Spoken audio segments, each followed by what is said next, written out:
주시는 말씀은 마태복음 2장 5절과 6절 말씀입니다. 대강절 네 번째 주일 우리 성탄을 기다리는 우리에게 주시는 말씀입니다. 우리 한 목소리로 성경 말씀 봉독하겠습니다. 한 목소리로 함께 봉독합니다. 이르되 유대 베들레헴이오니 이는 선지자로 이렇게 기록된 바 또 유대 땅 베들레헴아 너는 유대 고을 중에서 가장 작지 아니하도다. 내게서 한 다스리는 자가 나와서 내 백성 이스라엘의 목자가 되리라 하였음이니이다. 아멘. 네, 우리가 지금 읽은 말씀은 마태복음에 기록되어 있지만 미가서 말씀을 인용해서 하신 말씀입니다. 세계에서는 유명한 도시가 참 많습니다. 많은 사람들이 모여서 큰 도시이기 때문에 유명한 도시가 있는가 하면 가치와 의미가 있어서 유명한 도시들이 있습니다. 그리고 또 경치가 너무 좋아서 관광지로서 사람들이 가보고 싶어하는 아름다운 그런 도시들이 있습니다. 그리고 또 유명한 사람들이 태어났거나 혹은 그들의 흔적이 남아있기 때문에 유명한 도시들이 있습니다. 우리 포항에서 가까운 경주 같은 경우에도 역사의 도시입니다. 그래서 이제 도시개발도 제한을 하죠. 그 이유는 이 역사라는 것은 훼손되면 복원하기가 어렵기 때문입니다. 역사는 그렇게 중요합니다. 우리는 역사를 통하여서 과거에 우리의 걸어왔던 길들을 보게 되고요. 앞으로 우리가 걸어가야 될 길들을 바라볼 수 있게 됩니다. 근동은 세계 역사의 중심이 되는 곳입니다. 근동이라고 이야기를 하면 이스라엘과 그 중심으로 이라크나 터키, 이란, 사우디, 이집트와 같은 그 근동 지역은 세계 역사에서도 가장 중요한 역할들을 하는 곳입니다. 그런데 그러한 나라들 구석구석에 예수님의 흔적이 남아 있습니다.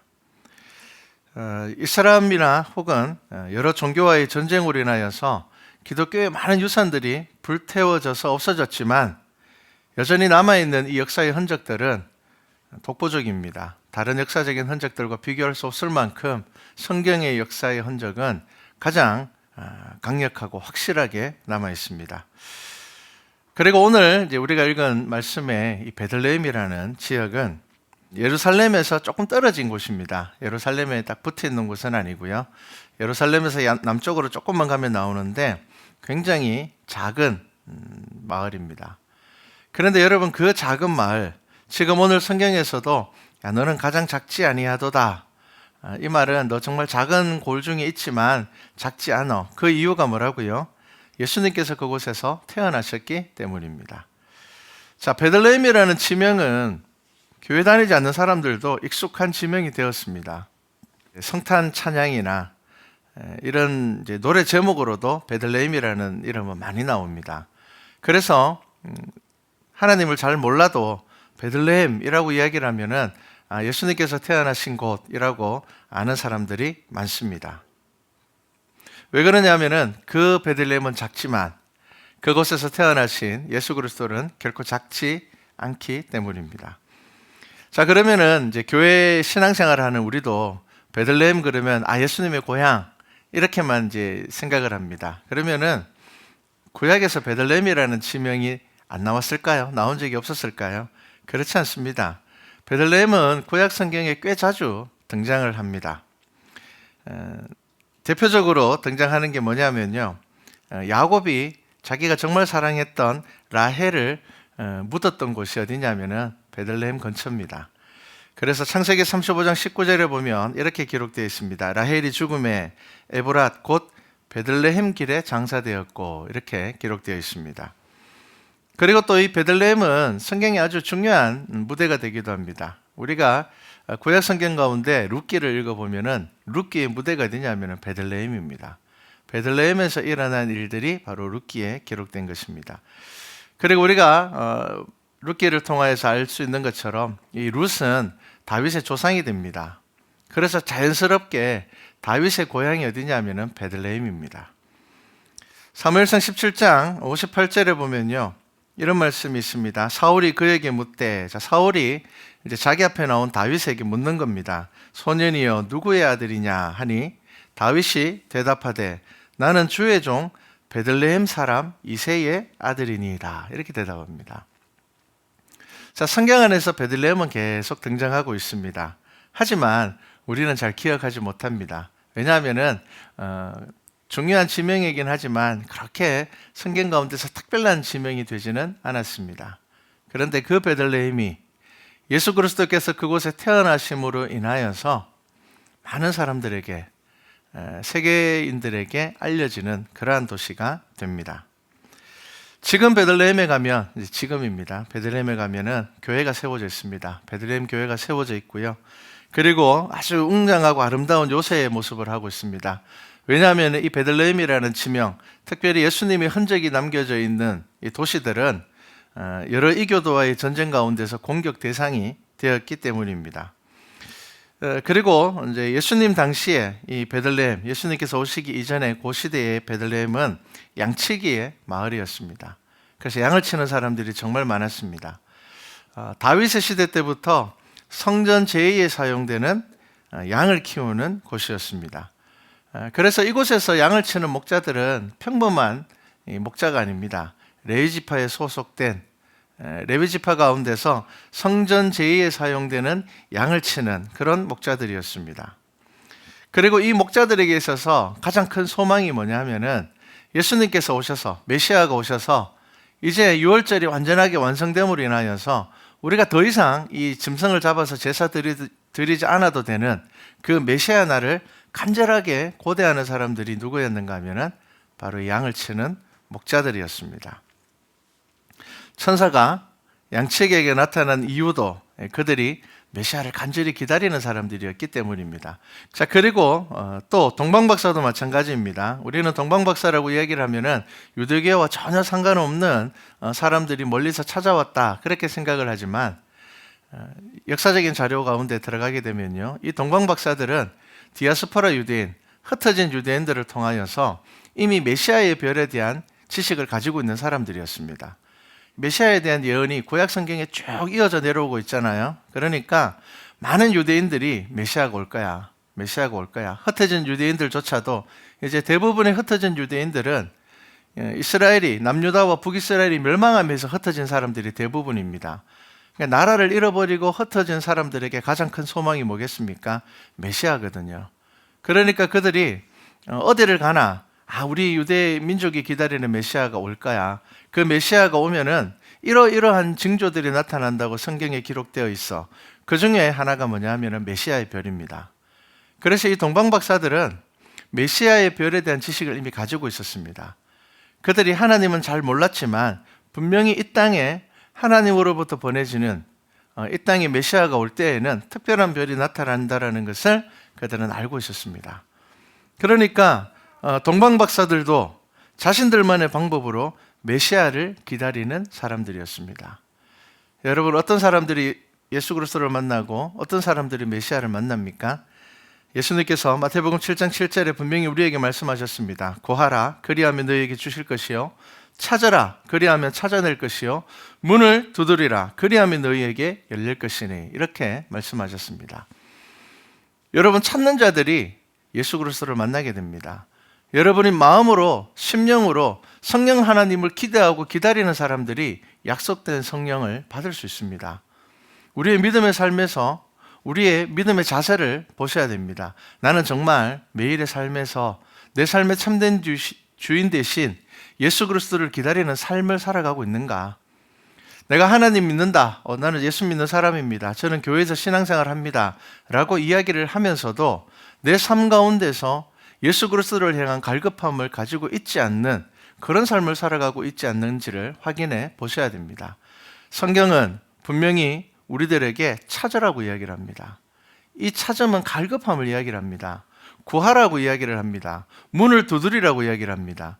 이 세 가지는 같은 의미입니다. 같은 의미를 다르게 표현한 이유가 무엇이겠습니까? 여러분, 그냥 하나님 만났으면 좋겠어, 이렇게 해서 우리의 삶에서 하나님을 만날 수 있는 것이 아닙니다. 갈급함을 가지고 있어야 됩니다.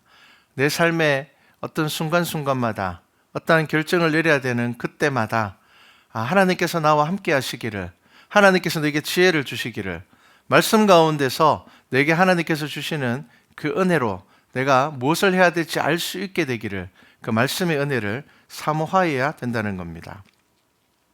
이렇게 하나님을 찾는 삶, 예수 그리스도를 내 삶의 중심으로 모시는 것을 그렇게 살아가는 그 삶의 결단을 성경에서는 거듭남이라고 이야기를 합니다. 여러분, 거듭남은 구원의 증거입니다. 여러분, 거듭나셨습니까? 여러분, 거듭남은 무엇입니까? 이전의 삶이 지나가고 새로운 삶이 시작되는 것입니다. 사도 바울은 자신의 삶으로 그것을 증명했습니다. 그리고 성경에서 뭐라고 이야기를 합니까? 고린도전서 5장 17절에 우리가 잘 아는 말씀이 있습니다. 그런즉 누구든지 그리스도 안에 있으면 새로운 피조물이라. 이전 것은 지나갔으니 보라 새 것이 되었도다. 자, 이것은 사도 바울이 자기가 다메섹 도상에서 예수 그리스도를 만나고 난 다음에 자기의 삶이 그것을 기점으로 새로워졌다는 것을 분명히 이야기를 하는 겁니다. 그리고 이 새로워진 삶은 어떤 삶이었습니까? 어떤 고난 가운데서도 믿음을 잃지 않는 삶이었습니다. 그래서 사도 바울이 기록한 서신들 가운데서는 고난이나 핍박이나 환난에 대해서 어떻게 이야기를 합니까? 나는 그거 즐겁게 받겠다라고 이야기를 합니다. 나는 내가 고난받는 거나 핍박받는 거나 환난받는 거, 나는 심지어 고문당하는 것조차도 그것이 내 속에 있는 예수 그리스도와 나를 분리시킬 수 없다는 것을 사도 바울은 분명하게 이야기를 합니다. 여러분들의 삶이 이전 것이 지나가고 새 것이 되었습니까? 그렇지 않다면 우리의 믿음의 삶 가운데서 내가 하나님을 찾고 있는가? 내가 지금 구하고 있는가? 내가 간절한 마음으로 두드리고 있는가를 생각해 보셔야 됩니다. 그냥 조금 바뀐 것이 아니라 새 것이 되었다고 이야기를 합니다. 조금 부족한 부분이 수리된 것이 아니라 완전하게 새로운 삶을 살게 되었다고 이야기를 합니다. 그리고 기독교 역사 가운데는 예수님의 이름으로 전혀 새로운 삶을 산 사람들은 다 열거할 수 없을 만큼 많습니다. 우리가 기독교 역사 안에 들어가면 성경의 인물 외에도 예수의 이름으로 살아간 사람들, 예수님의 이름으로 순교한 사람들, 우리나라의 역사 가운데서도 전혀 새로운 삶을 산 사람들을 찾는 것은 어렵지 않습니다. 아주 오래된 이야기를 하나 해드리겠습니다. 소련의 이야기입니다. 소련에 디코미로프라는 사람이 있었습니다. 이 사람은 어릴 때 부모님을 따라서 이제 부모님이 농사를 지었습니다. 농사를 짓는 부모님을 따라서 좀 더 유망한 곳, 농사를 잘 지을 수 있는 곳을 찾아서 유럽에서 시베리아로 이주해왔습니다. 그런데 지금처럼 자동차를 타고 이동할 수 있는 시기가 아닙니다. 거의 100여 년 전이기 때문에 대부분 걸어서 이동을 하기 때문에 그렇게 이동을 하다가 부모님이 콜레라로 죽었습니다. 그리고 이 티코미로프라는 소년도, 그때는 어릴 때 움직였으니까요. 그 소년도 질병으로 쓰러지고 고생 끝에 살아나게 됩니다. 그런데 고생 끝에 살아났는데 도둑대의 일원이 됩니다. 이제 부모도 잃어버렸고 먹고 살 길이 없으니까 도둑이 됩니다. 자, 그리고 그는 8년간이나 그 지역에 있는 사람들을 죽이거나 약탈을 하는 도둑이 되었습니다. 그런데 어느 날 이 도둑들이 두 사람을 죽이고 그 사람의 물건을 다 훔쳐왔습니다. 훔쳐왔는데 그 중에 책이 2권이 있었는데 그 중에 한 권이 뭐냐 하면은 신약 성경이었습니다. 자, 그날 저녁에 이 사람은 이 신약 성경을 가지고 와서 이제 이게 뭔가 싶어서 성경책을 보게 되었습니다. 그런데 이 성경책의 표지에 이런 글이 있었습니다. 1898년 5월 15일 주님께 회개함으로 중생을 체험하다. 그날 주님은 내 죄를 용서하시고 그의 거룩한 보혈로 나를 씻어주셨다. 그리고 로마서를 읽었는데 로마서에 아주 중요하게 표시가 된 말씀이 하나 있었습니다. 그 말씀이 이제 로마서 3장 10절에서 18절 말씀인데 제가 읽어드리겠습니다. 잘 아는 말씀입니다. 기록된 바 의인은 없나니 하나도 없으며 깨닫는 자도 없고 하나님을 찾는 자도 없고 다 치우쳐 한 가지로 무익하게 되고 선을 행하는 자도 없나니 하나도 없도다. 저희 목구멍은 열린 무덤이요 그 혀로는 속임을 베풀며 그 입술에는 독사의 독이 있고 그 입에는 저주와 악독이 가득하고 그 발은 피 흘리는데 빠른지라. 파멸과 고생이 그 길에 있어 평강의 길을 알지 못하였고 저희 눈앞에 하나님을 두려워함이 없느니라 함과 같으니라. 이 말씀을 묵상하는 순간 이 사람의 삶이 바뀌었습니다. 왜냐하면 지금 자기가 살아가는 삶이 똑같거든요. 다른 사람의 생명을 빼앗고 내 목구멍 이 통하여서 선한 말들은 나오지 않고 다른 사람을 해하고 해치고 생명을 빼앗고 물건을 빼앗고 그렇게 살아가는 자신의 삶을 우리가 원래 하나님과 멀어짐으로 인하여서 죄 가운데 살아감으로 인하여서 우리의 삶이 그렇게 될 수밖에 없음을, 하지만 예수 그리스도를 통하여서 나의 삶이 변화될 수 있음이 성경 안에 기록되어 있었습니다. 그리고는 누가복음에 나오는 십자가의 두 강도, 예수님 양옆에 달린 이 두 강도의 이야기가 그의 마음을 붙잡았습니다. 그리고 이 성경을 읽음으로 인하여서 그는 이제 이 삶에서 벗어나기로 작정을 했습니다. 그리고 그와 함께 했던 7명의 강도도 자수하기로 동의를 했습니다. 성경을 읽고 성경의 말씀으로 그의 삶이 변화되었습니다. 그래서 그들은 10년형의 중노동형을 받았습니다. 시베리아에서 중노동형이면 굉장히 힘든 일입니다. 살아남기도 참 어려운 일입니다. 자, 그 중노동형 가운데서 그는 몇 년이 지나서 사면을 받게 됩니다. 그리고 그는 걸어서 자신의 고향으로 돌아가게 되는데, 그는 걸어서 돌아오는 길에 수많은 사람들에게 복음을 전하게 됩니다. 그리고 그가 간증하고 복음을 전한 장소에서 부흥이 일어나서 교회가 세워지고 많은 사람들이 예수님께 돌아오게 됩니다. 그런데 또 그의 이러한 행동들이 많은 사람들에게 미움거리가 되었습니다. 그래서 그는 복음을 전한다는 이유로 다시 구속되고 감옥에서 지나게 됩니다. 그리고 그는 2년간 시베리아로 귀향을 보내지게 됩니다. 하지만 그는 거기서도 다시 많은 사람들에게 복음을 전합니다. 그리고 그는 결국 목사님이 됩니다. 그래서 그는 죽을 때까지 그리스도의 복음을 전하는 사람이 됩니다. 강도였습니다. 사람들의 생명을 빼앗는 사람이었습니다. 그런데 그가 우연히 가지게 된 한 권의 성경으로 인하여서 그의 삶이 변화되었습니다. 나중에 그 성경책, 자기가 사람을 죽이고 빼앗았던 그 성경책, 그리고 그 성경책의 원래 주인이 적어놓은 글귀 밑에다가 이런 글귀를 그가 적어놓았습니다. 제가 읽어드리겠습니다. 사랑하는 형제여, 그리스도를 위하여 나를 용서해 주시오. 내가 죄 속에 빠져 있었을 때 당신을 죽게 했소. 주님께서 나를 용서해 주시고 나에게 새 생명을 주셨소. 그의 죽으심은 나만을 위한 것이 아니라 온 인류를 영생으로 이르게 하기 위한 것이요. 이 성경은 나의 굳어진 마음을 생수같이 부드럽게 해주었어. 그것은 내 목마름을 달래고 계속하여 흐르면서 다른 영혼에게 생명을 주며 활기를 띠게 하고 있어. 이로 나는 그대와 나의 하나님을 찬양하오. 아멘. 이렇게 기록되어 있었습니다. 여러분, 예수 그리스도를 중심에 품는 사람은 영적으로 새로 태어남을 경험하게 됩니다. 이 베들레헴이라는 땅, 생명이 없는 땅조차 예수 그리스도가 그곳에 탄생함으로 인하여서 새로운 도시가 되었습니다.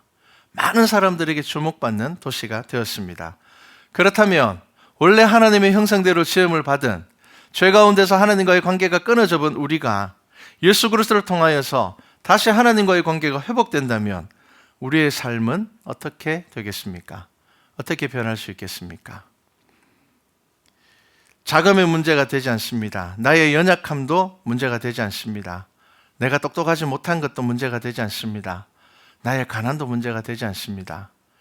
내가 비록 베들레헴과 같이 아주 작고 작은 시골의 마을과 같은 마음 상태를 가지고 있다 하더라도 예수 그리스도를 저와 여러분의 삶에 참된 주인으로 영접하며 내가 그 예수 그리스도를 바라보며 나의 삶이 거듭남을 경험한다면 저와 여러분의 삶은 반드시 바뀌게 될 것입니다. 예수님께서는 죄로 인하여 죽은 저와 여러분을 살릴 수 있는 분입니다. 절망 가운데서 빠져나오지 못하는 저와 여러분을 새로운 소망으로 나아갈 수 있게 하시는 분입니다.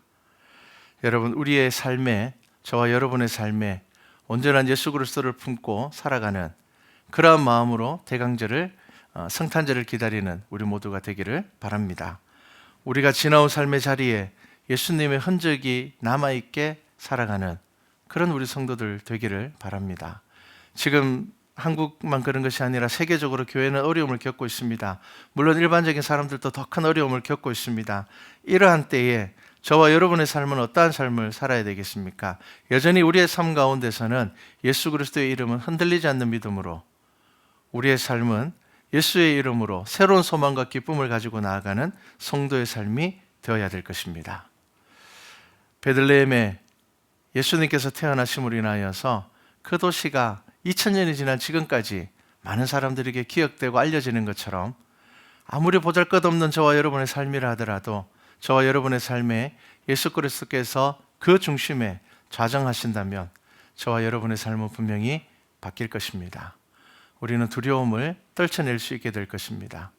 우리는 내가 하지 못하는 일들을 감당할 수 있는 자가 될 것입니다.